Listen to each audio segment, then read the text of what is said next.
suasana masyarakat di dalam kerajaan damai 1000 tahun. Benar-benar berlangsung penuh damai, sejahtera, makmur, bahagia, tanpa kejahatan dan sebagainya. Seperti di Taman Eden loh. Dan itu digambarkan ajaibnya pada Yesaya pasal 11 ayat 5, 6 sampai 9. Mari baca ayat 5. Ia tidak akan menyimpang dari kebenaran dan kesetiaan, seperti ikat pinggang tetap terikat pada pinggang. 6. Serigala akan tinggal bersama domba dan macan tutul akan berbaring di samping kambing. Anak lembu dan anak singa akan makan rumput bersama-sama dan seorang anak kecil akan mengiringnya. Lembu dan beruang akan sama-sama makan rumput dan anaknya akan sama-sama berbaring. Sedang singa akan makan jerami seperti lembu. Anak yang menyusu akan bermain-main dekat liang ular tedung, dan anak yang cerai susu akan mengulurkan tangannya ke sarang ular beludak. Tidak ada yang akan berbuat jahat atau yang berlaku busuk di seluruh gunungku yang kudus, sebab seluruh bumi penuh dengan pengenalan akan Tuhan, seperti air laut yang menutupi dasarnya. Itu suasana Taman Eden yang digambarkan oleh beberapa ayat ini. Suasana di Taman Eden penuh damai, sejahtera, dan kelimpahan. Jadi kalau saudara lolos dari masa siksaan yang dahsyat dengan memikul salibmu, Anda akan menikmati sungguh seperti itu. Jangan khawatir lagi urusan makanan, minuman. Rumput pun bisa memberi kehidupan kepada manusia. Betul nggak? Bukankah ada manusia pernah makan rumput selama 7 tahun? Alkitab mencatat loh. Pada lupa, Nebukadnezar 7 tahun. Karena dia mau menganggap dirinya sebagai Tuhan. Lalu dibuang oleh Tuhan dengan ke tengah-tengah binatang hutan. Dia makan rumput, minum air embun. Jadi nanti pada zaman itu benar-benar itu kerajaan damai. Rumput pun Anda makan bisa hidup. Siapa yang belum punya rumah sekarang? Ada yang belum punya rumah, yang masih ngontrak. Nanti tunggu waktunya, kalau sudah bermiliar manusia mati, Anda tinggal tunjuk aja, saya menghuni yang itu. Loh iya, serius. Tinggal tanya aja sama lurah, ada rumah kosong buat saya.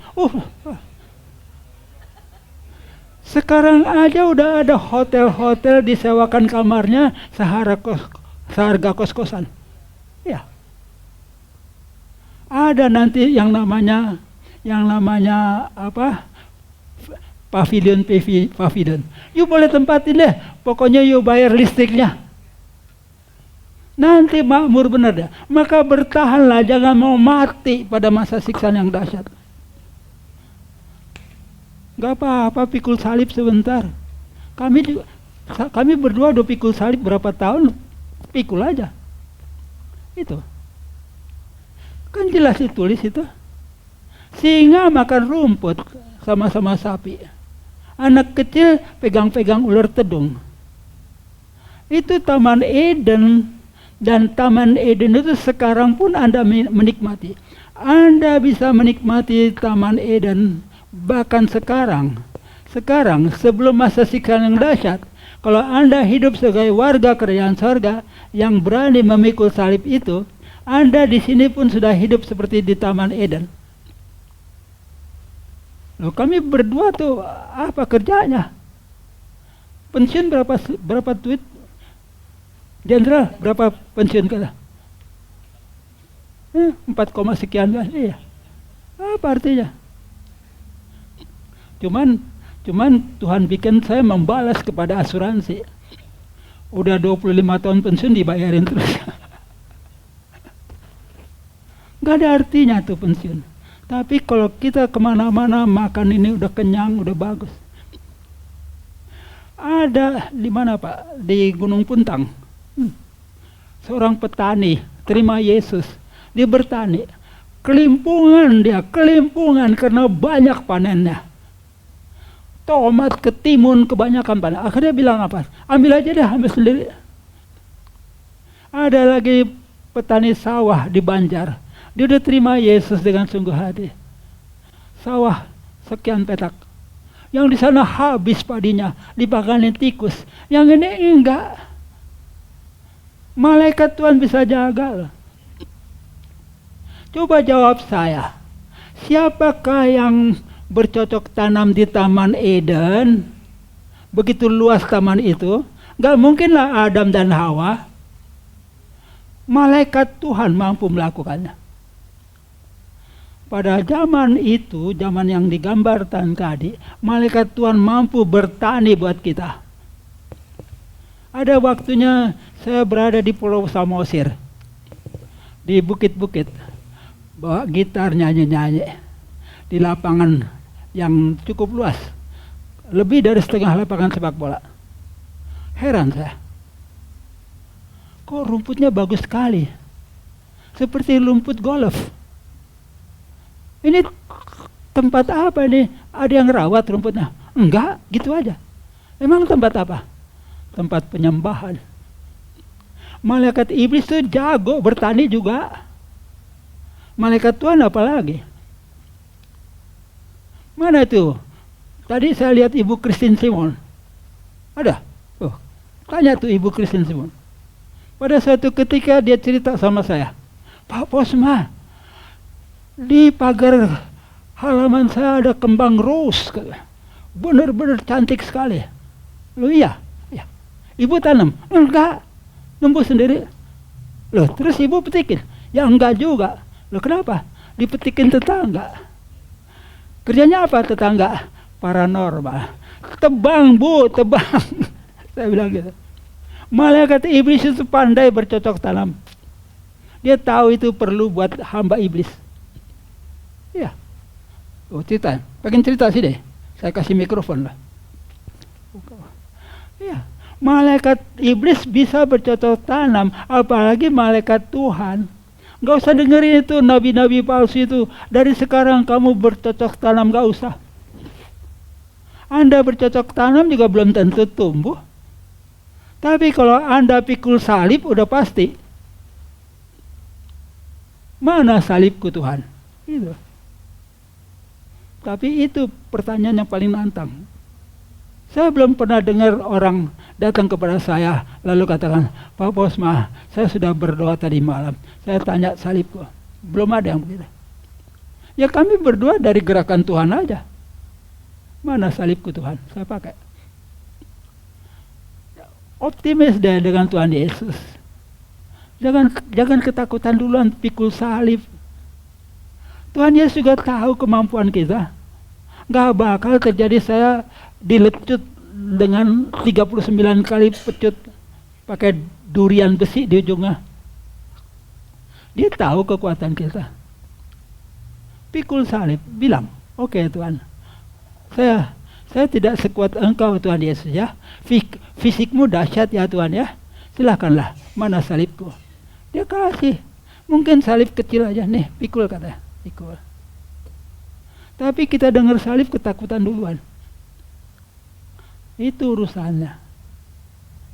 Dan pada masa kerajaan damai itu benar-benar bebas kita menginjili, tidak ada lagi ketakutan, tidak ada lagi yang menjadi kengerian kita. Sudah ada pertanyaan-pertanyaan, tolong dibawa ke sini supaya dijawab.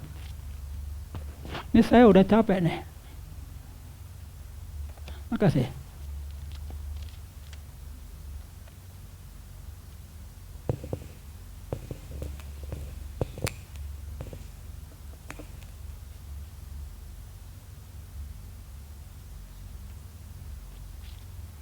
Ini sudah saya jawab ini.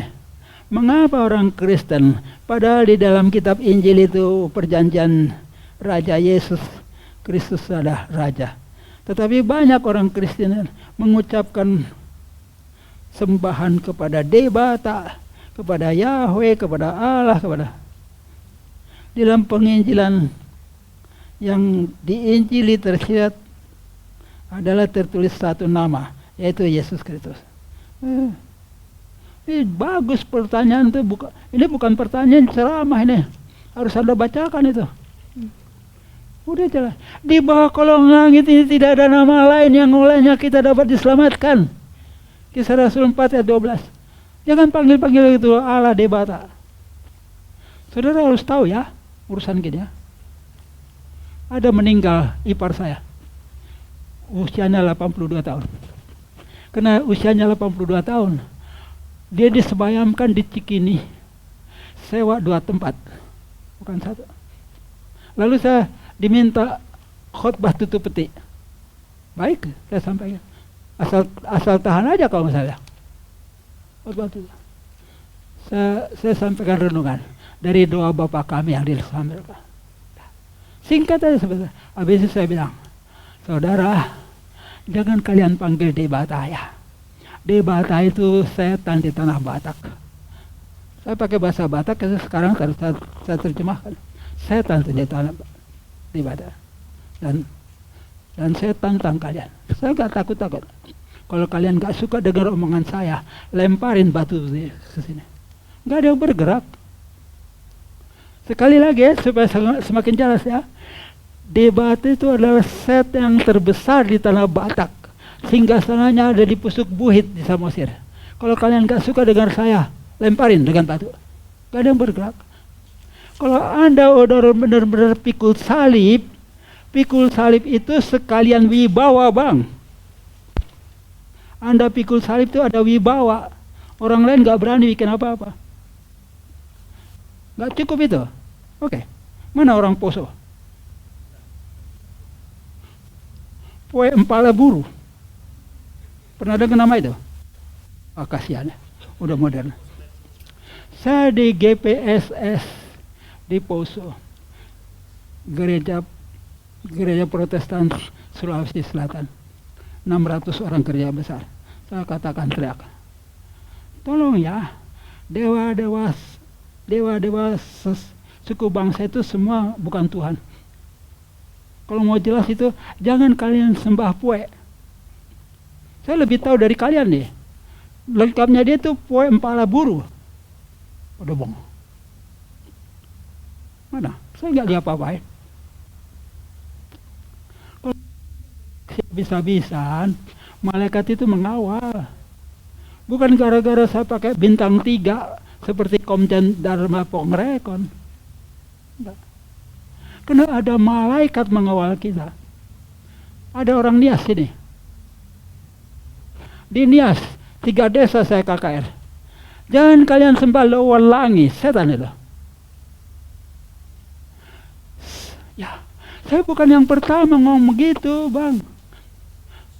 Anda buka, bukan saya yang pertama ngomong gitu. Anda buka 1 Tawarikh 16 ayat 26. Apa ditulis? 1 Tawarikh 16 ayat 26.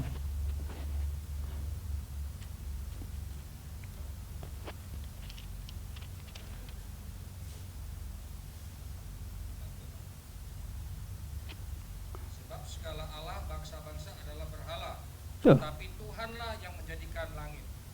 Siapa yang tulis itu? Raja Daud. Dia punya Roh Kudus. Segala ilah bangsa-bangsa, bangsa Batak, bangsa Dayak, bangsa segala itu berhala. Yang Tuhan yang benar adalah yang menciptakan langit. Siapa itu? Terang dunia. Pegang itu satu.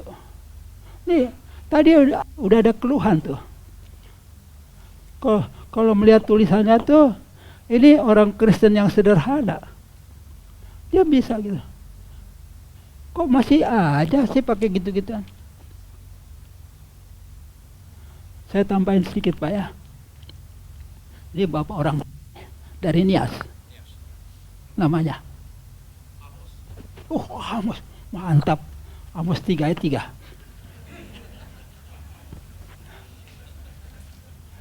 "50 tahun yang lalu pernah beli es krim. Pernah. Beli es krim. Es krim 1 dikasih. Coba sekarang beli es krim. Beli es krim. Cup atau cone? Cup. Pakai topping apa enggak? Banyak ributnya. Coklat.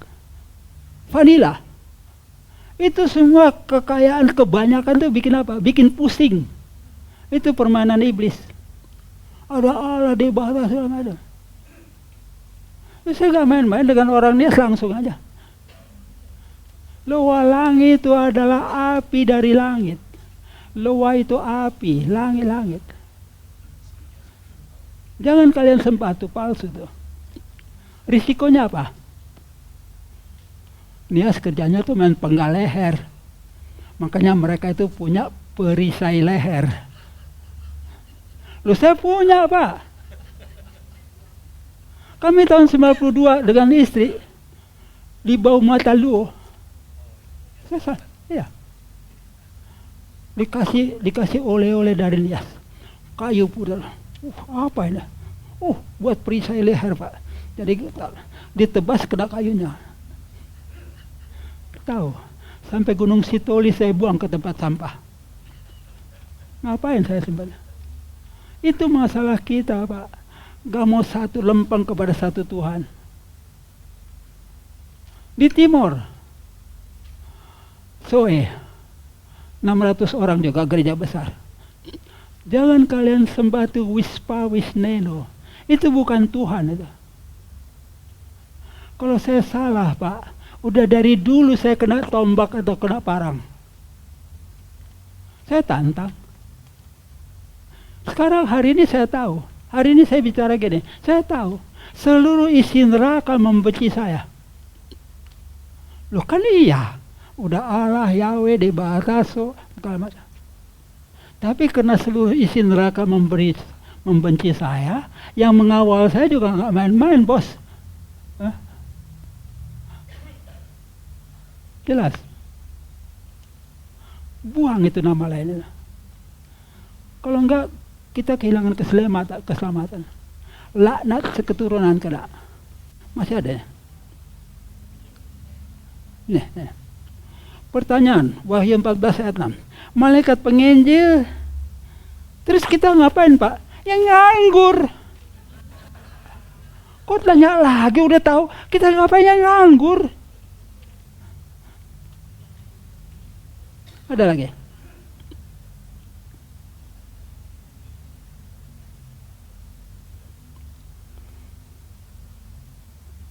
Dapatkah orang Kristen mengalami kesurupan? Tanya Om ini. Pergi dulu ke pulau-pulau di Nias sana, kesurupan dulu tuh. Loh, kita ada rekan di sana. Ngakunya Kristennya kan KTP-nya. Hatinya masih kepada Allah dan sebagainya.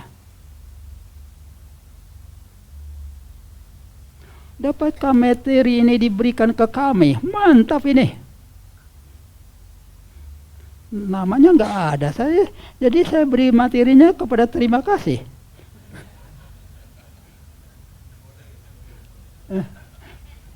Kalau Anda punya flash disk, datang ke sini, copy.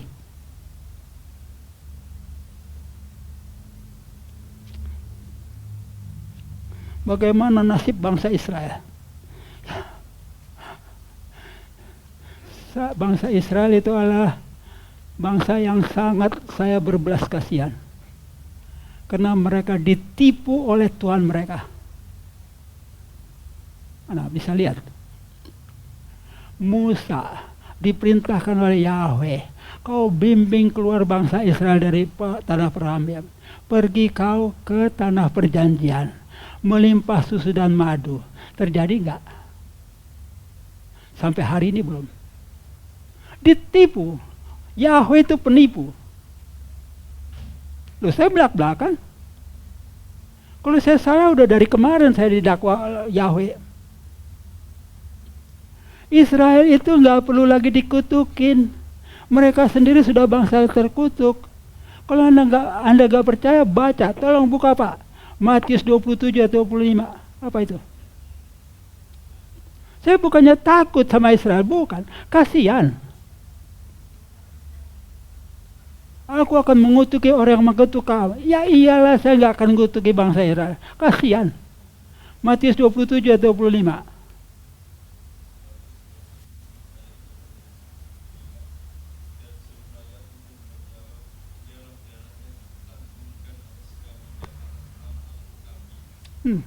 Siapa yang mengutuki? Siapa yang dikutuki? Biarlah darah orang ini, darah Yesus, tertimpa atas diri kami dan keturunan kami. Darah ganti darah, nyawa ganti nyawa, gigi ganti gigi. Kan itu Israel. Berapa berharganya darah Yesus? Bukan berharga satu orang, bukan. Itu darah Kristus. Jadi tanpa sadar sudah mengutuki keturunannya sendiri. Jadi nggak perlu lagi dikutuki Israel. Di Israel lah kami mengamati penipuan yang paling dahsyat.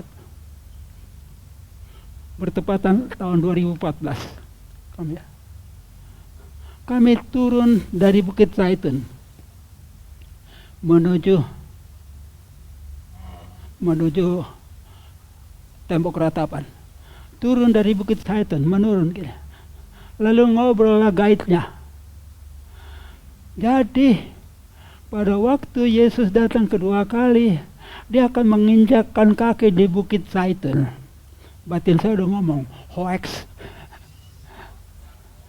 Jadi orang-orang tahu dia akan turun ke sini, menuruni lembah Hinom. Maka orang Islam tahu dia mau hambat itu supaya Yesus jangan sampai ke sana lalu duduk di singgasana. Maka orang Islam bikin kuburan Islam di sebelah kiri. Jadi Bukit Zaitun, lembah Hinom, sebelah kiri itu kuburan Islam. Hoax. Yesus gak akan pernah mendarat di Bukit Zaitun. Dia sudah katakan. Dia di angkasa sana. Mengapa kita dibaptis dalam nama Yesus Kristus? Yang notabene itu adalah ajaran Paulus. Saya pinjam istilahnya Ahok. Paulus palek lu. Saudara yang tanya ini, buka Kisah Rasul 2 ayat 38. Apakah itu Paulus yang ngomong situ? Anda kebanyakan dengar itu para apologet Islam itu. Kisah Rasul 2 ayat 38. Jadi saudara-saudara saya mohon hati-hati ya. Jangan dengerin itu apologet Muslim itu. Mereka sudah jelas hamba iblis yang mau menyesatkan Anda. Dengar saja apologet Kristen, cukup. Mereka penuh dengan fitnah. Termasuk ya Yahudi juga fitnah. Yahudi dan Arab sama.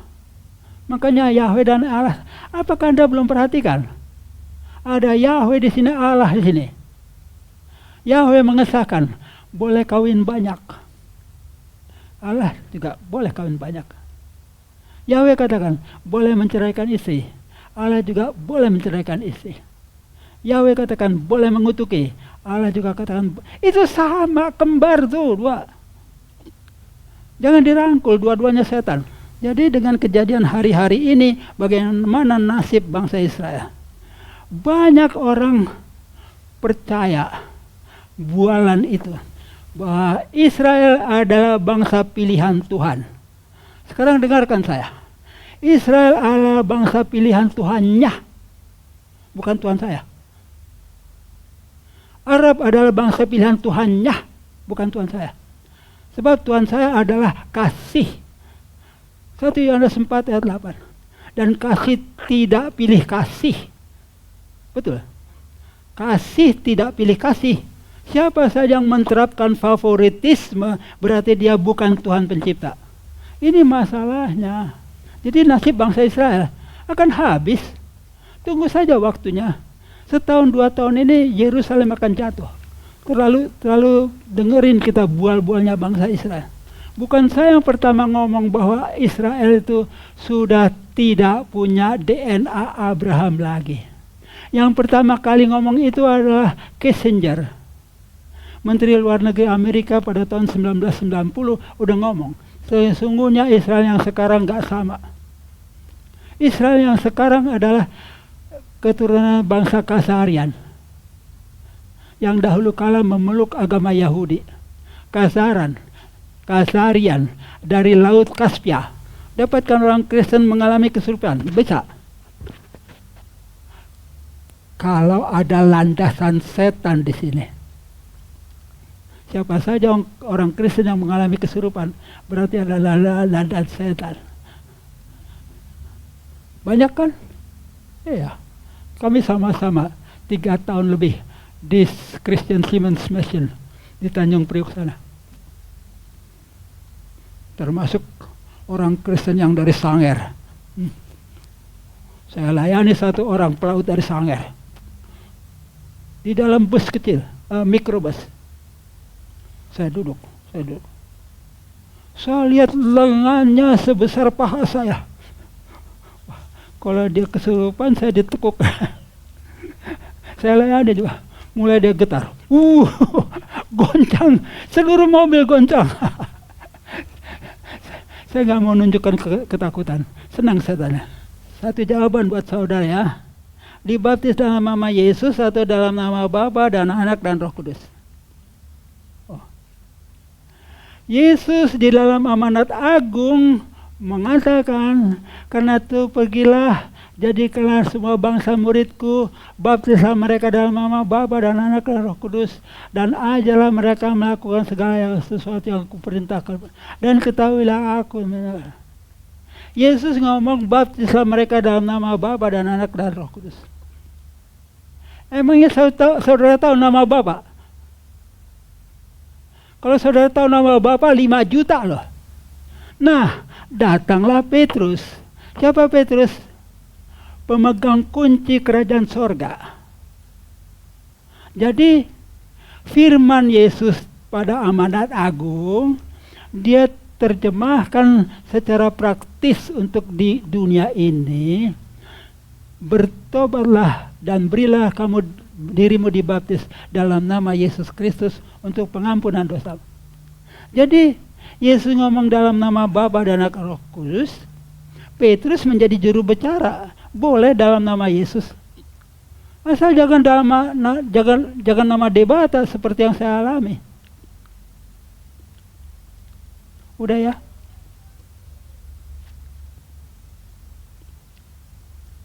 Sekali lagi, yang minta materi itu usahakan flash disk atau berikan nomor HP Anda. Mungkin saya bisa kirim lewat WhatsApp.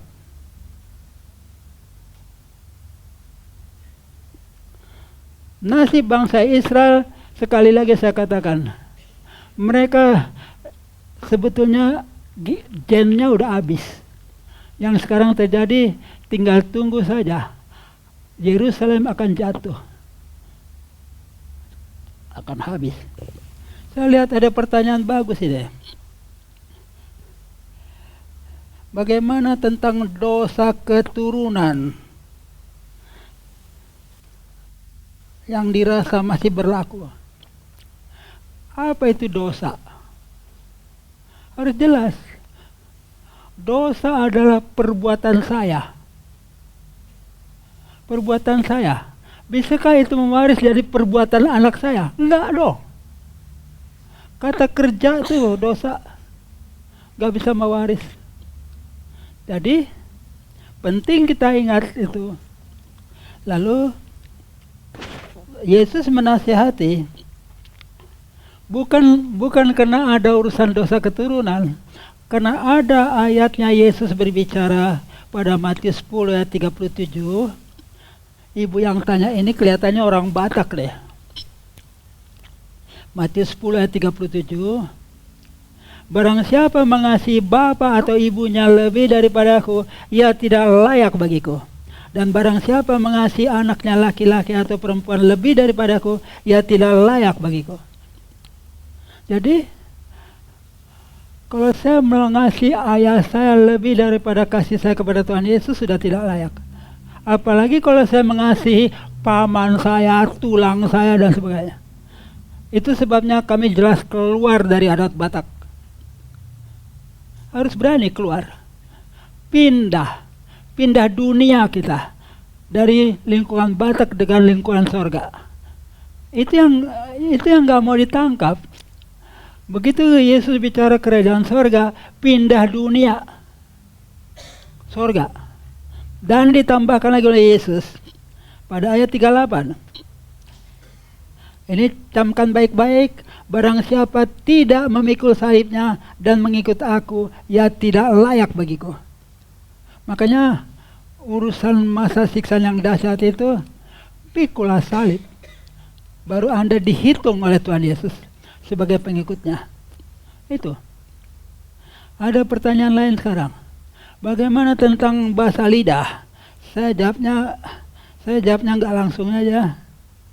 Baca Matius 12 tentang bahasa lidah.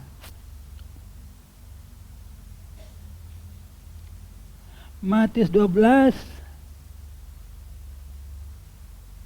ayat 26.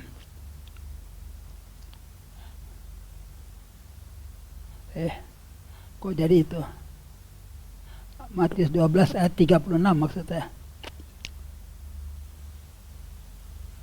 Matius 12 ayat 36. Tetapi aku berkata kepadamu, setiap kata sia-sia yang diucapkan orang harus diucapkannya pada hari penghakiman.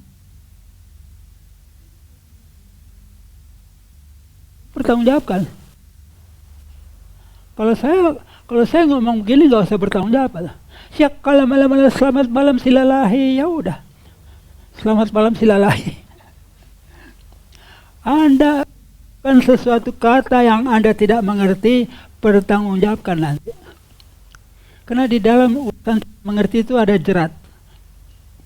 Saya ikut perpeloncoan pada masa muda. Lalu saya pakai ilmunya itu untuk menjebat dia. Ya kan?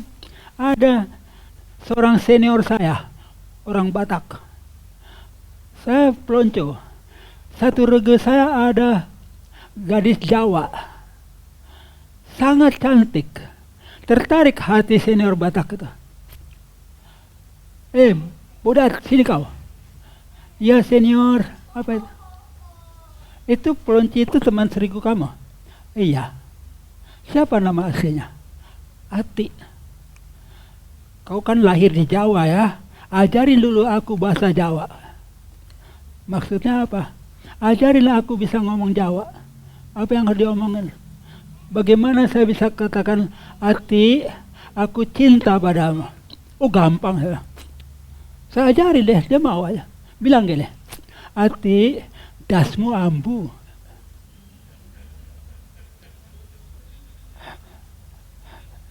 Kata sia-sia diucapkan, pertanggungjawabkan.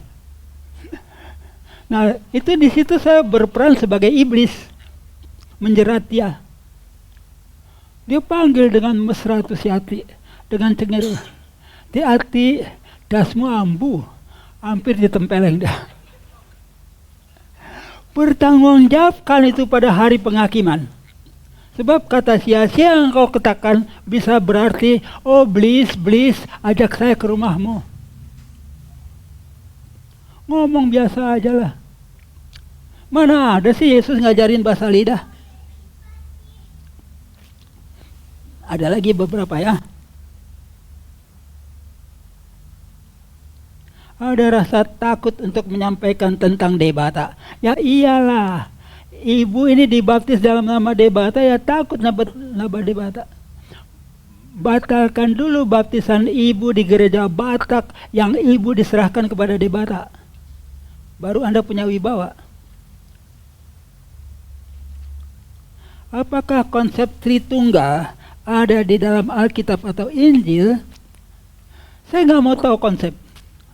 Begitu kita bicara konsep ramai, saya bicara tentang apa yang Yesus ajarkan.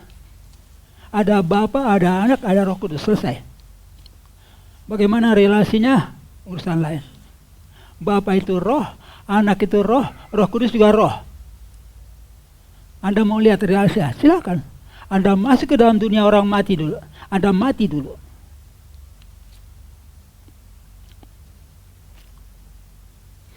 Udah ya, tentang bahasa roh.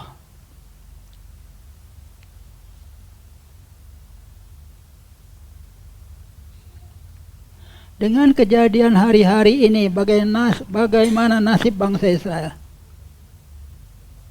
Adakah kita masih bisa membela mereka? Siapa lu mau bela Israel? Apakah Anda ketua PBB? Di zaman 1000 tahun, siapa yang kita injili? Oh iya, banyaklah. Ada masa siksaan yang dahsyat. Bermatian bermiliar orang di situ. Tapi ada yang lahir di sini. 2 tahun kemudian sudah kerajaan damai. Umur dia masih 2 tahun. Belum kenal Yesus. Injili dia. Ada itu 1000 tahun. Logikanya ini kurang komplit. Saya jawab bagian kedua aja ya. Apakah perang Arab Israel dapat memicu menjadi perang dunia ketiga? Apakah ini juga desain dari penguasa Illuminati? Desain dari penguasa Illuminati, yes. Perang dunia pertama dirancang oleh mereka. Perang dunia kedua juga dirancang oleh mereka. Maksudnya mereka adalah supaya manusia benar-benar merindukan perdamaian. Jadi haus akan perdamaian. Supaya apa? Supaya waktu tatanan dunia baru diperkenalkan, yakni itu negara penuh damai, orang langsung mau sambut. Mereka yang desain itu. Tentang perang dunia ketiga, saya harus luruskan kepada saudara. Definisi perang dunia apa? Supaya jelas secara PBB, definisi perang dunia adalah perang di mana 4 atau 5 negara secara terang-terangan memproklamirkan perang. Yang sekarang gak ada yang proklamirkan perang. Gak ada. Iran lawan Israel. Gak perang. Cuman ngejajal senjata aja. Gak ada, sampai hari ini gak ada deklarasi. Israel menghajar Hamas di Gaza. Gak ada deklarasi. Lu serang gue balas, itu aja. Jadi perang dunia itu harus ada definisinya, deklarasi 4 atau 5 negara berperang. Dan kalau terjadi juga nanti pada tahun-tahun di depan kita, bisa terjadi ada 3 buah perang dunia ketiga. Yang sekarang menuju perang dunia ketiga, bagian 1, itu adalah Ukraina. Kenapa? Korea Utara udah masuk ke Ukraina, memerangi Ukraina. Nggak taunya ada juga di antara mereka yang membelot. Korea Utara, Kim Jong-un udah mengutus sampai 12.000 prajurit. Tapi di antara mereka dia yang membelot. Jadi sesama Korea Utara saling perang. Bisa juga jadi antara mereka, oke, saya mau ke Ukraina. Kapan lagi ada kesempatan meninggalkan Korea Utara? Itu segala macam motivasi. Jadi perang dunia ketiga bisa terjadi, 1 di Eropa, 1 di Timur Tengah, sekarang sedang merebak berkembang, 1 lagi di Timur Jauh, Laut Cina Selatan. Jadi ini akan ada 3 perang dunia. Sabar-sabar aja. Lalu tolaklah terus Yesus itu. Lalu Anda jadi konyol. Gitu. Masih ada lagi? Oh, desain dari penguasa Illuminati. Saya udah cerita tadi, orang-orang kaya itu mulainya tahun 1800 sekian, mereka itu sudah merancang supaya menguasai seluruh dunia. Jadi mereka rancang perang dunia pertama, mereka untung. Kenapa? Bisa dagang senjata, bisa dapat uang banyak. Perang dunia kedua sama, gitu. Perang dunia ketiga nanti juga sama. Itu dirancang oleh mereka. Tuhan Yesus berbahasa roh apa enggak? Yes or no? No. Kenapa dibilang penting? Harus penting supaya orang tertarik. Supaya orang tertarik. Oh, sebetulnya nama aslinya itu Yesua. Itu kan nama Yunani kalau Yesus. Dikarang segala macam. Sampai hari ini saya nggak pernah berbahasa roh. Atau kalau Anda mau dengar dulu, mau dengar saya berbahasa roh, dengerin ya. Udah. Bisa dengar. Roh saya bicara dengan roh Tuhan, mana kedengaran. Begitu Anda bicara soal roh, tolong perhatikan baik-baik. Manusia diberi sarana berkomunikasi. Lidah ke telinga. Lidah ke telinga. Tetapi, apakah Anda bisa berbicara kepada malaikat?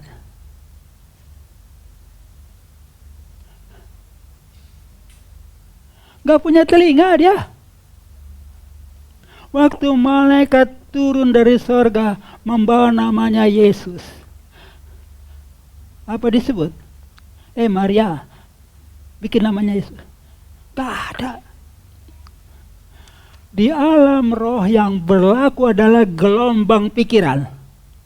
Ingat baik-baik, ini jadi penting pada zaman ini. Waktu saya bicara dengan saudara, yang berperan adalah gelombang suara.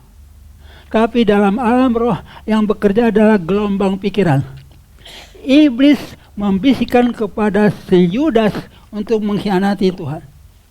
Gelombang pikiran, telepati.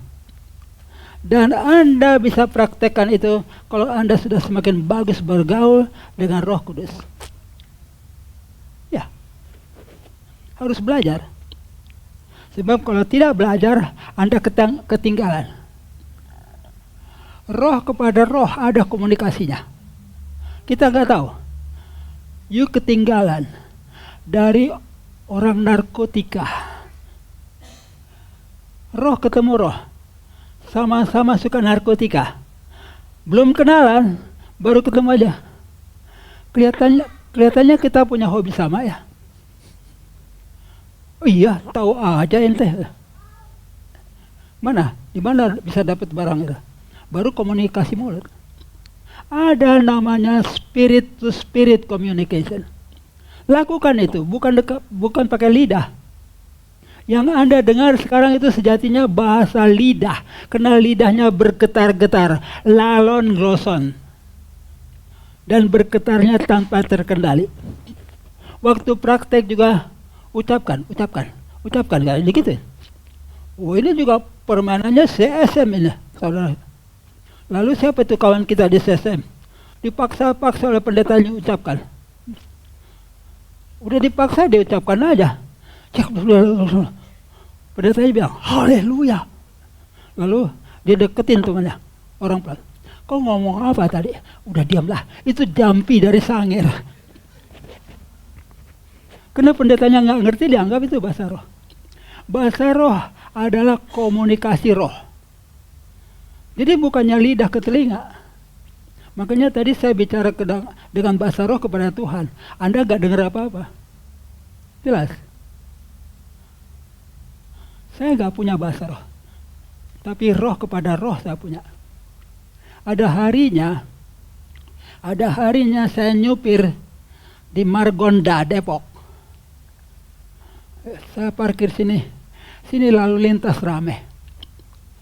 Anak saya suruh beli cendol ke seberang. Lalu di depan mobil saya, ada seorang tua. Lesu. Penampilannya juga udah lusuh. Kelihatan udah capek. Mungkin udah 2 hari nggak makan. Saya bicara kepada Tuhan. Dalam pikiran, Bapak, kasihan orang itu ya. Kalau saja mungkin malaikatmu bisa bimbing dia mendekat ke sini, saya mau tolong. Bergerak dia jalan kita. Saya pakai pikiran aja kepada Tuhan. Orangnya mendekat ke mobil saya panggil. Pak, sini Pak. Itu namanya dengan Tuhan. Lalu saya tanya, Bapak, Lagi di mana, lagi bikin apa di Jakarta? Oh, saya cari anak saya katanya. Udah hari ketiga ini saya di sini. Anak saya bilang dia udah kerja di Jakarta. Sekarang saya cari. Dia cari ke Jakarta, nyasarnya ke Depok. Dia kira Jakarta itu sebesar lapangan bola, Pak. Kasihan saya. Di mana rumahnya? Di Madiun. Jadi sekarang mau pulang ke Madiun. Udah pasti udah gak punya duit. Iya, Pak, tapi gak punya ongkos. Oh gitu ya. Berapa sih ongkos ke Madiun? Bayangan saya waktu tahun itu 80.000 nih. Bisa 100.000. Kaget saya, dibilang 20.000 aja, Pak. Loh, kok 20.000 bisa sampai Madiun? Ya bisa, Pak. Saya nanti pergi ke Manggarai, lalu duduk di bordes, kasih kondektur 20.000 sampai ke Madiun. Oh gitu. Dia duduk di bordes, bukannya di dalam gerbong. Bordes. Oke. Bapak pulangnya ke Madiun ya. Nih ya, saya ongkosin ya. Ini untuk kereta api ke Madiun. Lalu ini buat Bapak makan di perjalanan. Ya, beli juga deh oleh-oleh sedikit buat orang di rumah. Itu bahasa apa sih? Bukan bahasa roh. Pikiran saja ngomong kepada Tuhan. Kita sudah dikasih yang lebih hebat dari sialam makala malam malam selamat malam silalahi. Sik tiba-tiba nikam di bal-bali. Gak usah deh. Yang Anda perlu baca itu. Siapa mau buka Alkitab cepat? Yehezkiel 28 ayat 17. Yehezkiel 28 ayat 17. Semarak akan memusnahkan hikmatmu. Semaraknya bahasa lidah, kau jadi tidak berhikmat. Padahal bisa itu dari setan. Anda bilang dari Tuhan, saya bilang bisa juga dari setan. Jadi buat apa lagi? Gitu. Bicara aja biasa. Saya sampaikan lagi ya, yang lebih dalam dari itu. Kita bisa bicara di ini. Lalu malaikat sorga bisa mengeraskan suara itu. Tanpa toa. Bisa. Jadi latihanlah hidup di dalam dunia roh. Saya lagi duduk di satu gereja Batak. Saya udah tahu ini pendetanya nanti pakai lembaran. Khotbah lembar demi lembar. Ya kan? Lalu di gereja Batak itu kalau udah mulai khotbah, beberapa orang udah langsung gitu. Amin.